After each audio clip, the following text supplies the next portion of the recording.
going to start with that. So we're going to move on to the next one because that's pretty simple, but just to address a couple of the questions that we had on this one. So here, someone asked, like, if they just, like, body lock hard here. Like, if I am, like, slow or, like, lazy with this, yeah, they can just, like, kind of, like, crush me back down and put me to my side. So that's why, like, if this is, like, more real, it's going to be a little more explosive, like, jumping forward kind of deal. And then it's also, like, another question was, as you roll, they can dive forward and follow you and take your back, and that is possible.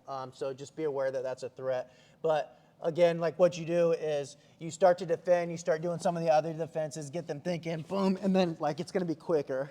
So it's just like everything else. Like there's counters to everything. So you just got to be aware and just try to make it as hard as possible for them to counter. And I think everyone started to see the omoplata and the triangles that come off of this when you roll through.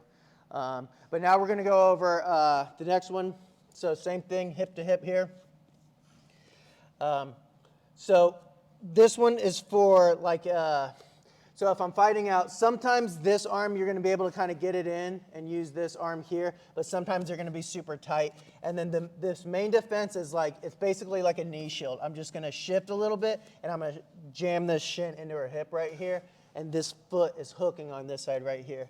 So I'm going to use this. If she was like blocking this arm and making it where I couldn't really use it, I kind of push a little to get away a little bit here and keep her away.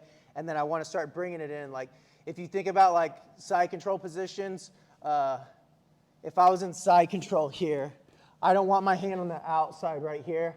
I don't want to be hugging or pulling her towards me. I want this forearm here so I can create distance. So it's like the same thing. Once I get here, I'm going to lean, and I'm just going to get this in here, and I'm going to kind of push it into her. So it's like a knee shield that's strong here. And then I'm going to start building up like this. Like I don't want to be careful how you're grabbing here so that it's not just like easy to like move it or remove it here. So here, and then I can just create space with like my knee shield here, and I can come back to a guard. And then I'll let you guys kind of play with what you want to do there. But this is probably like the strongest defense to like the best version of the turtle. Like this is the best version for attacking the turtle, and this is probably the best attack or defense right here is getting this in here. And like sometimes even if I need to, like my thumb, I'll use my thumb here like this and just get it here. Just create some distance between us until I can get a frame in, or this just works the whole time and then come in here. I just need to get stuff in between us. Any questions on that? All right, ready?